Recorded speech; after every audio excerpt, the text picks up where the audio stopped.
സഞ്ജു സാംസൺ ചങ്ങായി റണ്ണടിച്ചാലും പ്രശ്നമാണ്, റണ്ണടിച്ചില്ലെങ്കിലും പ്രശ്നമാണ്. എന്തുവാടെ ഇത്? ഒരു മനുഷ്യൻ്റെ പേരിൽ ഇങ്ങനെ കോൺട്രവേഴ്സീസ് ഇങ്ങനെ ഉണ്ടാവുക. ഇപ്പോഴത്തെ വിഷയം എന്താണെന്ന് വെച്ച് കഴിഞ്ഞാൽ സഞ്ജു സൂപ്പർ 8 കളിക്കുമോ ഇല്ലേ, ഒരു കൈൻഡ് ഓഫ് എന്താ പറയുക, ഒരു പുകമറ ഇങ്ങനെ സൃഷ്ടിച്ചുകൊണ്ടിരിക്കുകയാണ് മൊത്തം സോഷ്യൽ മീഡിയയിൽ. ഞാൻ നോക്കുന്ന സമയത്ത് ആ ഹെൽമെറ്റോടുള്ള സെലിബ്രേഷനാണ് ഇതിന് വിഷയമായിട്ട് എല്ലാവരും പറഞ്ഞുകൊണ്ടിരിക്കുന്നത്. അതൊരു സെലിബ്രേഷനാണ്, അതിൽ തന്നെ ഉണ്ട്. The term itself it's there, that's a celebration. അതൊരു എംപയറിനോടോ അല്ലെങ്കിൽ വേറൊരു ടീംമേറ്റിനോടോ അല്ലെങ്കിൽ ഓപ്പോസിറ്റ് ടീംമേറ്റിനോടോ സ്വയമുള്ളൊരു അഗ്രഷൻ്റെ മുകളിൽ വലിച്ചെറിഞ്ഞ് പൊട്ടിച്ചതൊന്നുമല്ല ഗ്രൗണ്ടിലിട്ടിട്ട്. കംപ്ലീറ്റ് മാച്ച് കഴിഞ്ഞ് ഡൺ ആൻഡ് ഡസ്റ്റഡ് അവിടെ ഇന്ന് സെലിബ്രേറ്റ് ചെയ്തതാണ് ഒരാൾ. അതിനിപ്പോൾ ഈ പറഞ്ഞ പോലെ നിരീക്ഷണങ്ങൾ വരും, ICCയുടെ ഭാഗത്തുനിന്ന് എൻക്വയറീസ് വരും, എല്ലാം നടക്കും. But end of the day will play. ഏറിപ്പോയാൽ വരാൻ പോണ എന്താ, ചിലപ്പോൾ മാച്ച് ഫീൽ ഒരു 50% ഒരു പിഴയായിട്ട് കൊടുക്കേണ്ടി വരും. That's it. അതിലും കൂടുതലൊരു ആ പ്ലെയറിനെ പീനലൈസ് ചെയ്യുമെന്ന് എനിക്ക് തോന്നുന്നില്ല. ഓക്കെ, അപ്പോൾ എന്താണെന്നുണ്ടെങ്കിലും ന്യൂസുകാരെന്താണെങ്കിലും പരിപാടി തുടങ്ങിയിട്ടുണ്ട്. ഞാൻ ഇന്നലെ മുതൽ ഇത് ശ്രദ്ധിക്കുന്നുണ്ട്, പക്ഷേ ഞാൻ അത്ര അങ്ങോട്ട് ഇത് വലിയ മീഡിയാസൊന്നും ടേക്കപ്പ് ചെയ്യാത്തത് കൊണ്ട് കുറച്ച് ഫേസ്ബുക്ക് പേജുകളിൽ മാത്രം നിന്നതുകൊണ്ട് ഞാൻ അങ്ങനെ കാര്യമാക്കിയില്ല. DNA ഇന്ത്യയിൽ ഞാനിത് ആദ്യം കണ്ടു, പിന്നെ അതിനുശേഷം നമ്മുടെ മലയാളി ചാനലുകളൊക്കെ ഏറ്റെടുത്തു. അവർ പറയുന്നത് എന്താ നമുക്കൊന്ന് നോക്കാം. സഞ്ജുവിന് ICC വിലക്കുമോ എന്നൊരു പ്രധാനപ്പെട്ട ചോദ്യത്തിലാണ് നമ്മൾ നിൽക്കുന്നത്. സഞ്ജു സെമി കളിക്കില്ലേ എന്നൊരു ചോദ്യവും നിൽക്കുന്നുണ്ട്. ഇതിന് പ്രധാനപ്പെട്ട കാരണം സഞ്ജു കഴിഞ്ഞ മത്സരത്തിലെ അവസാനത്തെ ഷോട്ട് ബൗണ്ടറി അടിച്ചതിന് ശേഷം സഞ്ജുവിൻ്റെ സെലിബ്രേഷനൊക്കെ നമ്മൾ ആഘോഷിച്ചതാണ്, കണ്ടതാണ്. പക്ഷെ കാര്യങ്ങൾ കുറച്ച് പ്രശ്നത്തിൽ നിൽക്കുകയാണ്. കാരണം സഞ്ജു ആ സെലിബ്രേഷനിടയിൽ ഹെൽമെറ്റ് തൻ്റെ തലയിൽ നിന്നും ഊരി എറിയുന്നത് കാഴ്ച നമ്മൾ കണ്ടിരുന്നു. ആ ഗ്ലൗസോടെ പിന്നീട് തൊഴുന്ന കാഴ്ചയും കണ്ടതാണ്. ഈ ഹെൽമെറ്റ് ഊരുന്നത് ICCയുടെ നിയമപ്രകാരം ചട്ടപ്രകാരം ഒരു കുറ്റമാണ്. അത് ഈ താരങ്ങൾക്ക് എതിരെ കർശനമായ നടപടി എടുക്കാനുള്ള സാധ്യതയുമുണ്ട് എന്നതാണ് കണക്കാക്കുന്നത്. അതുകൊണ്ട് തന്നെ ഇതൊരു ഫേക്ക് വാർത്തയായിട്ട് കാണരുത്. ഇത് വളരെ പ്രധാനപ്പെട്ട ഒരു സ്റ്റോറിയാണ്. ക്രിക്കറ്റ് ഫോളോ ചെയ്യുന്നവർക്ക് മനസ്സിലാവും ഈ സ്റ്റോറിയുടെ ഡെപ്ത്. അതുകൊണ്ടാണ് ഞാൻ വളരെ സീരിയസ് ആയിട്ട് സംസാരിക്കുന്നത്. അപ്പോൾ ഇങ്ങനെ സഞ്ജുവിനെ വിലക്കാനുള്ള ഒരു സാധ്യത ഉണ്ടോ എന്നുള്ളതിനെക്കുറിച്ച് നമുക്കൊന്ന് പരിശോധിക്കാം. ഇപ്പോൾ ഏറ്റവും ലേറ്റസ്റ്റ് ആയിട്ട് ICCയുടെ ഭാഗത്തു നിന്നും പുറത്തു വരുന്ന റിപ്പോർട്ടുകൾ പ്രകാരമാണ് ഇങ്ങനൊരു സാധ്യത ഉള്ളതായിട്ട് കാണുന്നത്. എന്തായാലും ICCയുടെ പെരുമാറ്റച്ചട്ടത്തിലെ ആർട്ടിക്കിൾ 2.2 പ്രകാരം കായിക ഉപകരണങ്ങൾ വലിച്ചെറിയുന്നതാണ് ഇത് കാണിക്കുന്നത്. അതായത് അനാദരവ്, ഈ കായിക ഉപകരണങ്ങളായ stump, bat, helmet, gloves, pad എന്തോ ആയിക്കോട്ടെ, ഇതൊക്കെ എടുത്ത് വലിച്ചെറിയുന്നതും അനാദരവ് കാണിക്കുന്നതുമൊക്കെ എതിർ ടീമിലെ കളിക്കാർക്ക് അപകടമുണ്ടാക്കുന്ന രീതിയിൽ വലിച്ചെറിയുന്നതും ശിക്ഷാർഹമാണ്. നമുക്കറിയാം സഞ്ജു ഹെൽമെറ്റ് വലിച്ചെറിഞ്ഞതിൻ്റെ സൈഡിലൊന്നും ഒരാളും ഇല്ല.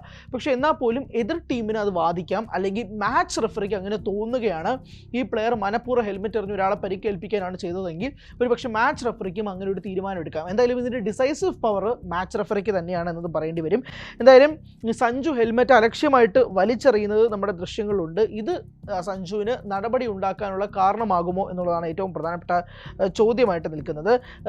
മാച്ച് റെഫറിക്ക് തോന്നുകയാണ് സഞ്ജു എറിഞ്ഞത് ഹെൽമെറ്റിനോടുള്ള അനാദരവാണ്, അല്ലെങ്കിൽ ഒരു ക്രിക്കറ്റ് കിറ്റിനോടുള്ള അനാദരവായിട്ടാണ് തോന്നുന്നതെങ്കിൽ അയാളെ സസ്പെൻഡ് ചെയ്യാനുള്ളൊരു അധികാരം മാച്ച് റെഫറിക്കുണ്ട്. അതായത് അടുത്ത ഇംഗ്ലണ്ട് മത്സരത്തിൽ സഞ്ജു കളിക്കില്ല എന്ന് മാച്ച് റെഫറി തീരുമാനിച്ചാൽ സഞ്ജു കളിക്കില്ല. ഒരു 90% കാര്യങ്ങൾ അനുകൂലമാണ്. സഞ്ജുവിനെതിരെ അങ്ങനെ വലിയ പ്രശ്നങ്ങളൊന്നും വരാൻ പോകുന്നില്ല. ഉറപ്പായിട്ടും ഒരു മാച്ച് ഫീ ഡിഡക്ഷൻ ഉണ്ടാവും. അതിപ്പോൾ ഈ ഹെൽമെറ്റ് എറിഞ്ഞതിൻ്റെ പേരിൽ തന്നെ മാച്ച് ഫീ എന്തായാലും ഡിഡക്റ്റ് ചെയ്യും. അതാർക്കും കുറയ്ക്കാനൊന്നും പറ്റത്തില്ല. അത് 50% ആണോ 40% ആണോ അല്ലെങ്കിൽ 30% ആണോ എന്നൊക്കെ മാച്ച് റെഫറിയാണ് തീരുമാനിക്കുന്നത്. ഇത്രയും കാലം ടീമിൽ എടുത്തില്ല, എടുക്കും, കളിപ്പിക്കില്ല, ചില ടൈമിൽ കളിക്കുമ്പോൾ പെർഫോം ചെയ്യാൻ പറ്റില്ല. ഒരു മനുഷ്യൻ 10-15 കൊല്ലമായിട്ട് ഇരുന്ന് നയിച്ചുകൊണ്ടിരിക്കുന്നു കൺസിസ്റ്റൻ്റ്ലി. നിങ്ങൾ തന്നെ ഒന്ന് ആലോചിച്ച് നോക്ക്, മലയാളികളായിട്ടുള്ള സൂപ്പർ സെലിബ്രിറ്റീസ്, ഞാൻ സൂപ്പർ സെലിബ്രിറ്റീസ് എന്ന് പറയാൻ കാരണം top actors, politicians, social media celebrities, ഇവരുടെയൊക്കെ കൂട്ടത്തിൽ എല്ലാവരും സൈബർ ബുള്ളിങ് എന്ന് പറഞ്ഞ് കരയുന്ന സമയത്ത് ഈ ഒരു മനുഷ്യൻ അനുഭവിച്ച സൈബർ ബുള്ളിങ് ഒന്നും ഒരു മലയാളി ഈ അടുത്ത കാലത്ത് ഈ 10 വർഷത്തിനിടയിൽ അനുഭവിച്ചിട്ടുണ്ടല്ലോ. അത്രയും സൈബർ ബുള്ളിങ് സഞ്ജു സാംസൺ എന്ന് പറഞ്ഞിട്ടുള്ള ഈ ഒരു വ്യക്തി, അത് മലയാളികളുടെ മാത്രമല്ല പാൻ വേൾഡ് ലെവലിൽ കിട്ടിയിട്ടുണ്ട്. എന്നിട്ടും എഫേർട്ട് ഇട്ട് കളിച്ച് ലാസ്റ്റ് പെർഫോം ചെയ്ത് ആ പെർഫോമൻസിൻ്റെ ഒരു സന്തോഷത്തിൽ, ഇപ്പം ഞാനൊരു വിശ്വാസിയല്ല, സഞ്ജു ഒരു ഹാർഡ് കോർ വിശ്വാസിയാണ്. ആ വിശ്വാസി ദൈവത്തിനോട് നന്ദി പറയാനാണ് ആ ഹെൽമെറ്റ് എടുത്ത് മാറ്റിയത്, അല്ലേ? അപ്പം ഇതൊക്കെ അന്വേഷിക്കുന്ന ആളുകൾക്ക് ഇതൊക്കെ മനസ്സിലാവും. പിന്നെ എന്തെങ്കിലുമൊക്കെ ഈ നിയമപരമായിട്ടുള്ള പ്രശ്നങ്ങൾ കോഡ് ഓഫ് കണ്ടക്റ്റ് ഒക്കെ ഉണ്ടെന്നുണ്ടെങ്കിൽ അതിനനുസരിച്ച് ഇത് ചെറിയ രീതിയിൽ എന്തെങ്കിലുമൊക്കെ ഒരു പെനാൽറ്റി അടപ്പിച്ച് വിടാനുള്ള സാധ്യതയേ ഉള്ളൂ. ഞാൻ നോക്കുമ്പോൾ ഇതിൻ്റെയൊക്കെ കമൻറ്റ് ബോക്സിൽ അങ്ങനെ ചെയ്തോ എന്നാൽ പിന്നെ അങ്ങനെ ആയിക്കോട്ടെ, ഈ രീതിയിലൊക്കെ കാര്യങ്ങൾ ഇടുന്ന കുറച്ച് ചുരുക്കം ചിലരേ ഉള്ളൂ കേട്ടോ. വളരെ കുറച്ച്, എല്ലാവരും നല്ല രീതിയിൽ ഇത് ആക്സെപ്റ്റ് ചെയ്തിട്ടുണ്ട്, അതൊരു സെലിബ്രേഷൻ ആണെന്നുള്ളത് എല്ലാവർക്കും മനസ്സിലായിട്ടുണ്ട്. ഞാൻ ആ സെലിബ്രേഷനെ വരെ ക്രിട്ടിസൈസ് ചെയ്യുന്ന ചില പോയിന്റുകൾ ഞാൻ കണ്ടു. കൈ ഇങ്ങനെ നീട്ടി വെച്ചത് മുസ്ലിമാണ്, കുരിശ് വരച്ചത് ക്രിസ്ത്യനാണ്, അത് കഴിഞ്ഞിട്ട് കൈ കൂപ്പിയത് ഹിന്ദുവാണ്, ഇത് കേരളത്തിലെ സെക്യുലറിസം അല്ലെങ്കിൽ ഇന്ത്യയുടെ സെക്യുലർ ഫേസ് കാണിക്കുന്നു, ഇതാണ് കേരള സ്റ്റോറി, ഇത് ഇന്ത്യ സ്റ്റോറി എന്നൊക്കെ പറഞ്ഞിട്ട്. സഞ്ജു ഇതൊക്കെ ആലോചിച്ചിട്ടുണ്ടോ എന്ന് തന്നെ ഇനിയിപ്പോൾ സഞ്ജുവിനോട് ചോദിച്ചിട്ട് വേണം. ആ മനുഷ്യനൊരു സന്തോഷത്തിന് മുകളിൽ ചെയ്തു പോയൊരു കാര്യമാണ്, അല്ലാതെ ഇത് പ്രീ ഡിറ്റർമിൻഡ് ആയിട്ട്. ഇപ്പോൾ ആഘോഷങ്ങൾ പലതും ഉണ്ട് ക്രിക്കറ്റിൽ, ഫുട്ബോളിലുണ്ട്, അങ്ങനെ എല്ലാ സ്പോർട്ടിലും. ഇപ്പോൾ ഒരു 6 അടിച്ചാൽ, ഒരു 100 അടിച്ചാൽ, ഒരു 50 അടിച്ചാൽ പ്രീ ഡിറ്റർമിൻഡ് ആയിട്ട് ഇപ്പോൾ ജഡേജൊക്കെ ചെയ്യുന്നത് നമ്മൾ കണ്ടിട്ടുണ്ട്, അങ്ങനെ പലരും ചെയ്യുന്നത് നമ്മൾ കണ്ടിട്ടുണ്ട്. അപ്പോൾ ഇത് അങ്ങനത്തെ ഐറ്റം ഒന്നുമല്ല. അപ്പോൾ സഞ്ജു തന്നെ ഇങ്ങനെ മസിൽ പിടിക്കാറുണ്ട് 100 അടിച്ച് കഴിഞ്ഞാൽ കയ്യിൽ. പക്ഷെ ഇതല്ല, this is something very very different. ഇത് ആ മൊമെൻറ്റിൽ സഞ്ജുവിന് ദൈവത്തിനോടാണ് ഏറ്റവും കൂടുതൽ നന്ദി പറയാൻ തോന്നിയത്, അത് പറഞ്ഞു. അത്രയും വിശ്വാസിയാണ് അയാൾ. ഇത് കഴിഞ്ഞതിന് ശേഷം ഡ്രസ്സിങ് റൂമിൽ പോയതിനു ശേഷം ഇതേ പാറ്റും ഇതേ ഹെൽമെറ്റും സ്വന്തം കിറ്റ് ബാഗ് ഇട്ടിട്ട് അവിടെയും നിലത്തിരുന്നിട്ട് ചങ്ങാതി പ്രാർത്ഥിക്കുക തന്നെയായിരുന്നു. അപ്പോൾ അതൊക്കെ എടുത്ത് എന്ത് പറയാം. പിന്നെന്താ പറയുക, നിയമങ്ങളാണ്, അതിലൊന്നും പറയാൻ പറ്റില്ല. ഇതേ നിയമങ്ങളിലൂടെ ഇതേ വേൾഡ് കപ്പിൽ കടന്നുപോയ വേറൊരു പ്ലെയർ ഉണ്ട്, സ്കോട്ട്ലാൻഡിൻ്റെ മുൻസി ഇതേപോലെ മാച്ചിനിടയിൽ ഹെൽമെറ്റ് എടുത്ത് വലിച്ചെറിഞ്ഞു എന്നുള്ള സീനിൽ ചങ്ങായിക്ക് എന്ത് ചെയ്തിട്ടുണ്ട്, ഫൈൻ അടച്ചു കൊടുത്തിട്ടുണ്ട്. കോഡ് ഓഫ് കണ്ടക്റ്റ് ഉണ്ട്. കോഡ് ഓഫ് കണ്ടക്റ്റ് അത് ബ്രീച്ച് ചെയ്തു എന്ന് പറഞ്ഞിട്ട് ചങ്ങായിക്ക് അടുത്തൊരു മാച്ച് ഉണ്ടായിരുന്നില്ല സ്കോട്ട്ലാൻഡിന്, അതുകൊണ്ട് അവർക്ക് അടുത്തൊരു മാച്ചിന് ബാൻ കിട്ടിയില്ല. അതിന് പകരം അയാൾക്ക് കുറേ എന്ത് ചെയ്തു, ഡീമെറിറ്റ് പോയിൻറ്റ്സ് കൊടുത്തു. അപ്പോൾ സഞ്ജുവിൻ്റെ കാര്യത്തിലും മേ ബി ഒരു ഡീമെറിറ്റ് പോയിൻറ്റും ഈ പറഞ്ഞ പോലെ മാച്ച് ഫീയുടെ ഒരു പങ്കു 50% ആയിരിക്കും കട്ട് ചെയ്യാൻ പോകുന്നത്. ആൻഡ് ഇത് ലെവൽ 1 ബ്രീച്ച് ആണെന്നാണ് പറയുന്നത്. ഓക്കെ, ലെവൽ 1 ബ്രീച്ച് എന്ന് പറഞ്ഞു കഴിഞ്ഞാൽ അതിനകത്ത് മാച്ച് റഫറിക്ക് തീരുമാനിക്കാം മാച്ച് ഫീ വേണോ അതോ 1 or 2 ഡീമെറിറ്റ് പോയിൻറ്റ്സ്. അല്ലാതെ ഇതിനകത്ത് വേറൊരു രീതിയിൽ ഇതൊരു അബ്യൂസീവായിട്ട് അല്ലെങ്കിൽ വേറൊരാളെ ഹേർട്ട് ചെയ്യാൻ വേണ്ടിയിട്ട് എന്തെങ്കിലും ചെയ്തു എന്നുള്ളതൊന്നും എനിക്ക് പേഴ്സണലി ഫീൽ ചെയ്തില്ല. അതുപോലെ തന്നെ ആയിരിക്കും മാച്ച് റഫറീസിനും, അവർക്കും കണ്ടാൽ അത് മനസ്സിലാവില്ല. ഫ്രസ്ട്രേഷൻ്റെ മുകളിൽ എറിഞ്ഞതല്ല, അല്ലെങ്കിൽ ചവിട്ടിയതല്ല, ദേഷ്യത്തിൻ്റെ മുകളിൽ എറിഞ്ഞതല്ല, അടിച്ചു പൊട്ടിച്ചതോ അല്ലെങ്കിൽ വേറെ പരിപാടികൾ കാണിച്ചതോ അല്ല, ഒരാളെ വേദനിപ്പിക്കാനോ അല്ലെങ്കിൽ അങ്ങനത്തെ രീതിയിൽ ട്രിഗറായി ചെയ്തതല്ലല്ലോ. അപ്പോൾ പിന്നെ അത് ആ വഴിക്ക് പോവും. സഞ്ജു എന്താണെങ്കിലും സൂപ്പർ 8 കളിക്കും. ഇതൊന്ന്. ഇനി അടുത്തൊരു വിഷയം, എക്സിലൊരുത്തൻ സഞ്ജുവിൻ്റെ ഫോട്ടോ ഒക്കെ ഇട്ടിട്ട് എക്സിൽ ഒരു സഞ്ജുവിൻ്റെ സെലിബ്രേഷൻ ഫോട്ടോ വീഡിയോസൊക്കെ എല്ലായിടത്തും ട്രെൻഡിങ് ആണ്. അതിനിടയിൽ ഇട്ടിട്ടുള്ള ഒരു കോമെൻ്റ് ഉണ്ട്, 1 dark force can defeat dark forces. Well played Sanju Samson. അതായത് ഈ നിറത്തിനെ പറഞ്ഞുള്ള അധിക്ഷേപം എന്നൊക്കെ പറഞ്ഞു കഴിഞ്ഞാൽ അതൊക്കെ ഒരു തരം തന്തയില്ലാത്തരെന്ന് പറയാൻ പറ്റില്ല, തന്തയില്ലാതെ ഉണ്ടാവില്ലല്ലോ ഏറ്റങ്ങളൊന്നും. അതുകൊണ്ട് തന്തയില്ലാത്തരെന്ന് പറയില്ല, പല തന്തയ്ക്ക് പറഞ്ഞ പരിപാടിയാണ് ആ എഴുതി വിടുന്നതും കാണിച്ചു കൂട്ടുന്നതൊക്കെ. പിന്നെ നാട്ടിൽ തന്നെ ഉണ്ട് ഒരു മലഞ്ചാത്തൻ ഒരുത്തൻ, ഓൻ്റെ വീഡിയോ ഒന്നും ഞാൻ കൊണ്ടുവന്ന് വെക്കണില്ല. ആ പൂത്തിരിപ്പുണ്ടാക്കിയാണെന്നുണ്ടെങ്കിൽ വേറെ എന്തൊക്കെയോ പ്രശ്നങ്ങളാണ്. സഞ്ജു ഇന്ത്യയെ രക്ഷിച്ചു എന്ന് പറഞ്ഞപ്പോഴത്തേക്കും ഓൻ്റെ വിചാരം സഞ്ജു AK-47 എടുത്തിട്ട് മറ്റേ അതിർത്തി പോയിട്ട് വെടിവെക്കാൻ പോയതാണ് യുദ്ധത്തിനിടയിൽ, അങ്ങനെ രക്ഷിച്ചാന്ന് അവൻ്റെ വിചാരം. ഓൻ്റെ കോണ വേറെ. അത് ഇങ്ങോട്ട് കൊണ്ടുവരാൻ ഈ കണ്ടലിൽ താല്പര്യമില്ലാത്തതുകൊണ്ട് ഞാൻ വെക്കില്ല, കാരണം അവന് വിസിബിലിറ്റി വേണ്ട, അവിടെ ഇന്ന് ചലച്ചോട്ട്. അപ്പോൾ എന്താണെങ്കിലും ഇങ്ങനെ കുറേ വിഷയങ്ങൾ, അതായത് കോൺട്രവേഴ്സി എന്ന് പറഞ്ഞു കഴിഞ്ഞാൽ ഈ മനുഷ്യനത് അങ്ങനെയാണ്. സഞ്ജു എന്ന് പറഞ്ഞാൽ ഒരു വ്യക്തിയുടെ ആ ഒരു ക്രിക്കറ്റ് കരിയർ നിങ്ങൾ എടുത്ത് നോക്കിയാൽ നിങ്ങൾക്ക് മനസ്സിലാവും. അത്രയും ഈ ചങ്ങായി എന്ത് ചെയ്താലും ഒരു തരം ക്രിറ്റിസിസം കോൺട്രവേഴ്സി ഉണ്ട്. അതിൽ നിന്ന് തന്നെയാണ് കേട്ടോ ഇയാൾ വളർന്നതും. സഞ്ജുവിൻ്റെ ഒരു പേഴ്സണാലിറ്റി വളരുന്നത് തന്നെ അതിൽ നിന്നാണ്. ഇപ്പം പലരും സൈബർ ബുള്ളിങ്ങിനെ കുറിച്ചും അവർ സൈബർ സ്പേസിൽ നിന്ന് സോഷ്യൽ മീഡിയയിൽ നിന്ന് അനുഭവിക്കുന്ന വിഷയങ്ങളെക്കുറിച്ചൊക്കെ വന്നിരുന്ന് അവരെ സങ്കടം പറയാറുണ്ട്. ബട്ട് സഞ്ജു പറഞ്ഞ കാര്യങ്ങൾ നിങ്ങൾ കേൾക്ക്. All this critics and all the pressure which we face, sometimes I felt that okay, I should avoid all that thing. I should not focus on that. I have my own pressures, I have my own things to follow, things to achieve. But lately I found out, being an Indian cricketer, if you have to be in that environment, you will have to receive all these things, take it in the right way, or try to prove them wrong, or maybe use that energy in some or the other manner. So I have tried to play around with all those critics, and somewhere it has actually helped me.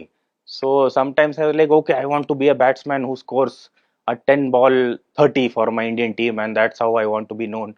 But then people started saying, okay, why don't you want to be a consistent batsman. Why can't you score that 30 and make it a 70, make it an 80? So I'm like, yeah, they're also right, boss. I think, so am I somewhere just giving reasons in my own head, saying, okay, I just want to play that 20, 30 and move on. So why can't I play a like 30 ball 60, 30 ball 70 kind of a player? So there definitely those kind of voices have helped me to work on my game, and I have utilized in a right way, and I kind of feel that I'm slightly getting better in the consistency part, but with the strike rate as well. So അതും മുടിയോന്ന് ഒരു feel ഇருக்கு. So I'm just trying to play around with it and it has helped me. കണ്ടാ criticism എങ്ങനെ handle ചെയ്യണം എന്നുള്ളത് സഞ്ജുവിനെ കണ്ടുപിടിക്കണം.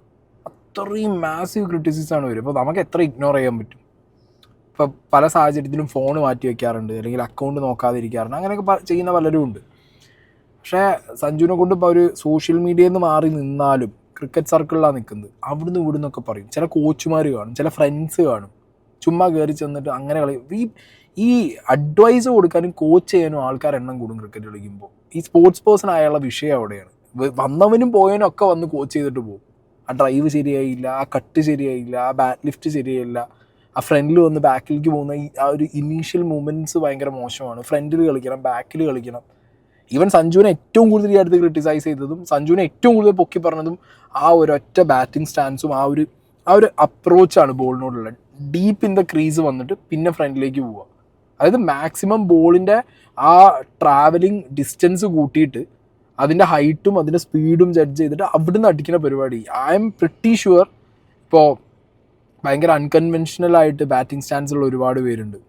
Smith അതേപോലെയാണ്, root അതേപോലെയാണ്, അങ്ങനെ കുറേ ആൾക്കാരുണ്ട്. കൺവെൻഷനലി എല്ലാവരും നിൽക്കുന്ന പോലെ ചെയ്യുന്ന പോലെയല്ല, ഭയങ്കര ഒരു അൺഓർത്തഡോക്സ് സാധനമാണ് ഇവർ. അതുപോലെ ആയിരിക്കും ഇനി സഞ്ജു സാംസൻ്റെ ഈ ഒരു നിങ്ങൾ കണ്ടോ അടുത്ത ഒരു 4-5 വർഷത്തിനിടയിൽ ഇതുപോലെ ഈ ബാറ്റിംഗ് ക്രീസിൻ്റെ ഡെപ്ത് ഉപയോഗിച്ച് അങ്ങനെ കളിക്കുന്ന പ്ലേയേഴ്സ് ഉണ്ട്. പക്ഷേ സഞ്ജു കളിക്കുന്ന പോലെ കോപ്പി അടിച്ച് വരാൻ ഒരുപാട് പേര് വരും. അത് കുറേ പേര് സക്സസ്ഫുൾ ആവും. അപ്പോൾ ഇതൊരു പരീക്ഷണം ഒരു സൈഡിൽ ചെയ്യണം, ബാക്കിയുള്ളവരിൽ നിന്ന് വ്യത്യസ്തനായിട്ടുള്ള ഒരു ശൈലി കൊണ്ടുവരണം. കാരണം എപ്പോഴും ഭയങ്കരമായിട്ട് ഓപ്പോസിറ്റ് ടീമുകൾ പഠിച്ചുകൊണ്ടിരിക്കുക നമ്മളെ. അപ്പം നമ്മൾ എന്ത് ചെയ്യണം? നമ്മളൊരു സാധനത്തിൻ്റെ മുകളിൽ വർക്ക് ചെയ്ത് അത് നമ്മളുടെ മാത്രമാക്കി കൊണ്ടുവന്ന് അതിൽ നമ്മൾ സക്സസ്ഫുൾ ആകുമ്പോഴത്തേക്ക് ക്രിറ്റിസിസം ഫുള്ള് നമ്മൾ എടുക്കണം. ആ ക്രിറ്റിസിസത്തിൽ നിന്നും നല്ലതും ചീത്തയും വേർതിരിച്ചെടുക്കാൻ പറ്റണം. കാരണം എല്ലാവരും വന്നിട്ട് മോശം പറഞ്ഞു പോകില്ലല്ലോ. ചില ആൾക്കാർ പറയുന്ന സാധനങ്ങൾ സജഷൻസ് ക്രിറ്റിസിസം ആണെങ്കിൽ പോലും അതിലെന്തെങ്കിലും ഒന്ന് ഉണ്ടാവും. നമുക്ക് ഓക്കെ അപ്പോൾ ഇന്ന പോലെ ചെയ്താൽ, ഇപ്പോൾ കൺസിസ്റ്റൻസിൻ്റെ കാര്യം 30-20 അടിക്കുന്നത് ഒരു 80-100 എങ്ങനെ ആക്കുക എന്നുള്ളത് ചിന്തിക്കാനുള്ള ഒരു മോട്ടിവേഷൻ, അപ്പം അങ്ങനത്തെ സാധനങ്ങളും ഉണ്ട്. അപ്പോൾ ഇയാളിത് വർഷങ്ങളായിട്ട് ഇത് കേട്ടുകൊണ്ടിരിക്കുകയാണ്. ഒരാൾ ഇന്ത്യക്കും കളിക്കണം, കളിച്ചിട്ട് റണ്ണും അടിക്കണം. അത് റണ്ണടിക്കേണ്ടത് ബാക്കിയുള്ളവരെ സാറ്റിസ്ഫൈ ചെയ്യുന്ന രീതിയിൽ റണ്ണടിക്കണം, അതുകൊണ്ട് ടീം ജയിക്കണം. ഇത്രയും കാര്യങ്ങൾ ഒരു പ്ലെയർ ഇത്രയും വർഷങ്ങളായിട്ട് കൺസിസ്റ്റൻ്റ് ആയിട്ട് എഫേർട്ട് ഇട്ട് സീരിയസ്ലി മാൻ, ലോകത്ത് എന്താ നടക്കുന്നത്, ചുറ്റുപാട് എന്താ നടക്കുന്നത് ഒന്നിനെ കുറിച്ചിട്ടും അറിയാനോ ചിന്തിക്കാനോ സമയം ഉണ്ടാവില്ല. രാപ്പകലില്ലാതെ ഭക്ഷണം കഴിക്കുക, പ്രാക്ടീസ് ചെയ്യുക, കളിക്കുക, ഭക്ഷണം കഴിക്കുക, പ്രാക്ടീസ് ചെയ്യുക, കളിക്കുക, ഇതെന്നാ പരിപാടി. 10-100-1000 ബോൾ കളിച്ചുകൊണ്ടിരിക്കുക, അതിനിടയിൽ കീപ്പും ചെയ്യണം. സഞ്ജുവിൻ്റെ വേറൊരു സീനതാ. ബാക്കി പ്ലേയേഴ്സ് എന്ന് പറഞ്ഞപ്പോൾ ലോങ്ങിലും അവിടെ എവിടെയും പോയി കഴിഞ്ഞാൽ ഗവൺമെൻറ്റിൽ പോയി കുറച്ച് റെസ്റ്റെങ്കിലും കിട്ടും. ഇതാ വിക്കറ്റിൻ്റെ ബാക്കിൽ അങ്ങനെ നിൽക്കണം. വിക്കറ്റ് കീപ്പർ ബാറ്റ്സ്മാൻ എന്ന് പറഞ്ഞാൽ അത് വേറെ സീനുമാണ്. ഇപ്പോൾ ലാസ്റ്റ് മാച്ചിൻ്റെ വെസ്റ്റ് ഇൻഡീസായിട്ട് നിങ്ങൾ നോക്ക്, അവർ ബാറ്റ് ചെയ്ത എൻറ്റയർ ഓവർ കീപ്പ് ചെയ്യണം. അത് കഴിഞ്ഞിട്ട് വന്നിട്ട് വീണ്ടും കളി ജയിച്ച ആ ലാസ്റ്റ് ഹെൽമെറ്റ് വലിച്ചെറിഞ്ഞപ്പോഴും അപ്പോഴാണ് അയാൾ ഫ്രീ ആവുന്നത്. അല്ലെങ്കിൽ ആ ഇന്നിങ്സ് ബ്രേക്കിൽ കിട്ടുന്നൊരു സമയമാണ് ആ ഒരു പ്ലെയർ ഫ്രീ ആവുന്നത്. അല്ലാത്ത പക്ഷം അയാൾ മെൻ്റലി ഫിസിക്കലി അയാൾ ഈ ഗെയിമിന് 100-100 നിൽക്കുകയാണ്. അപ്പം ആ സാറ്റിസ്ഫൈഡ് സാധനം ഉണ്ടല്ലോ ഒരാളത്. അപ്പോൾ ആ ഹെൽമെറ്റ് ഇങ്ങനെ മാറ്റിയിട്ട് അതിനാണ് ഇപ്പോൾ ഇത്രയും സീനും വിഷയമൊക്കെ. പാകിസ്ഥാനിൽ കുറേ എണ്ണം ഇരിക്കുന്നുണ്ടല്ലോ, മാച്ച് ഫിക്സേഴ്സ് ആയിട്ടുള്ള കുറേ എണ്ണങ്ങൾ. സ്വന്തം കരിയറിനകത്ത് തന്നെ വാതുവെപ്പും പരിപാടിയായിട്ട് പോണ ഗുണ്ടകളാണ്. എന്നിട്ട് വന്നിരുന്നിട്ട് ഇന്ത്യ സെമി ഫൈനലിൻ്റെ കാര്യം മറ്റേ ബാറ്റ്സ്മാൻ ഇങ്ങനെ അങ്ങനെ കളിച്ചു എന്നൊക്കെ പറഞ്ഞ് കുറേ എണ്ണം. പിന്നെ സഞ്ജുവിൻ്റെ ആ ഒരു ഇന്നിങ്സിനെ ആക്സെപ്റ്റ് ചെയ്യാൻ പറ്റാത്തവർ ശിവൻ ദുബേനെ 2 4 പറഞ്ഞുകൊണ്ട് കിടക്കുന്നത്. ശരിയാണ്, ദുബെ 2 4 അടിച്ചു, ക്രിട്ടിക്കലും ക്രൂഷ്യലും ആണോ എന്ന് ചോദിച്ചാൽ ആ സിറ്റുവേഷനിലാണ്. അങ്ങനെയാണെന്നുണ്ടെങ്കിൽ നിങ്ങൾ അർഷദീപിൻ്റെ 19ാമത്തെ ഓവർ പറയണ്ടേ, കിണ്ണായിട്ട് എറിഞ്ഞില്ല. ചിലരെ മാത്രം സെലക്റ്റീവായിട്ട് പൊക്കുന്ന ഒരു ടീം ഒരു സൈഡിൽ. So all this politics, all the social media cyber സ്പേസിൽ നടക്കുന്ന ഡിസ്കഷൻസ്, അവിടുന്ന് വരുന്ന ഹെൽത്തി ആയിട്ടുള്ള കോമൻറ്റ്സ്, അൺഹെൽത്തി ആയിട്ടുള്ള കോമൻറ്റ്സ്, ഇതൊക്കെ കഴിഞ്ഞൊരു പ്ലെയർ ഗ്രൗണ്ടിൽ ഇറങ്ങിയിട്ട് അയാൾ പെർഫോം ചെയ്ത് സാറ്റിസ്ഫൈഡ് ആയിട്ട് അയാളുടെ ഒരു ആ വിന്നിങ് മൊമെന്റിൽ ദൈവത്തിനോട് നന്ദി പറഞ്ഞപ്പോഴത്തേക്ക്, അയാളൊരു വിശ്വാസി ആയതുകൊണ്ട് അത്രയും മനസ്സ് വിളിച്ച് അയാൾ ദൈവത്തിനോട് നന്ദി പറഞ്ഞപ്പോഴത്തേക്ക് അത് ഒരു കോൺട്രവേഴ്സി. എന്തോന്നറിയത് being Sanju Samson, I'm telling you this, being Sanju Samson is very very hard, the toughest thing to B.